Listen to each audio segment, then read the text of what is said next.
Hey guys, it's Brad checking in yet again from Sony's ongoing Gamers Day down here at their San Diego studio. I'm joined again by Director of Development Seth Luisi, who is a big cheese on the SOCOM franchise, so I'm told. Sort of, I guess, yeah. Cool. So there's all kinds of SOCOM going on up in here. Like you guys showed off Confrontation for the PS3 yesterday, and today you showed us Tactical Strike, the new SOCOM for the PSP. You guys are taking a new direction with this one. Can you tell us more about that?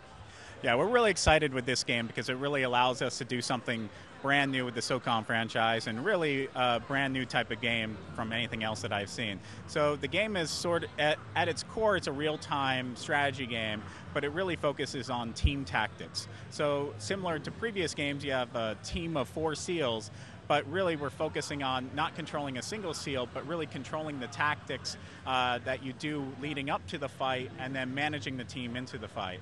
So it's a real-time game. It has realistic ballistics. It's not a turn-based game. Each shot that's shot is calculated and determined by the accuracy of the weapon and the skill of the soldier firing it. And your job is to really evaluate the situation, plan and coordinate your attack, and then execute on that attack and sort of deal with the consequences in the ongoing battle.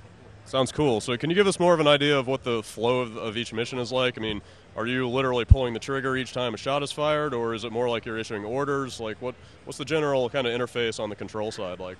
Sure. Yeah, you're not firing directly, but you are setting up and planning each and every attack. And you can do that sort of at a higher level by just positioning your guys in general behind an object for cover and then telling them to attack an enemy, or you can really go down into more detail and do coordinated attacks between the different team members by having them set up, one person set up to snipe on your signal, another person set up to throw a grenade on your signal, and 2 guys covering a different quadrant on your signal, and then you give that on your signal command, and they all attack at once. And then you have to adjust their tactics and who they're attacking and how you want them to continue fighting once the battle starts. So it is all about the setup, it's about the strategy of getting your team in place, and then how you execute the attack.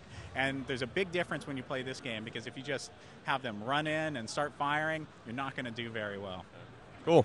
So what can you tell us about the multiplayer features? The multiplayer supports up to 4 players, both ad hoc and online infrastructure, and it's unique in that each player controls 4 SEALs. So because you're not controlling an individual SEAL, you're controlling the entire team. That plays over into the online as well. So you have these sort of intense team-based battles where people are using their best strategy to overcome the other person. And in many ways, it's sort of like a real-time version of chess, where you're really setting up, trying to use your environment, using the different skills and the equipment of your team members, and then acting out your strategy in real time. Cool. And so when can we look for the game? SOCOM Tactical Strike comes out in October of this year. Perfect. And we'll be seeing more at E3, I hope? Yep. More at E3, and it's exclusive to the PlayStation Portable. All right. Well, stay tuned for more at E3.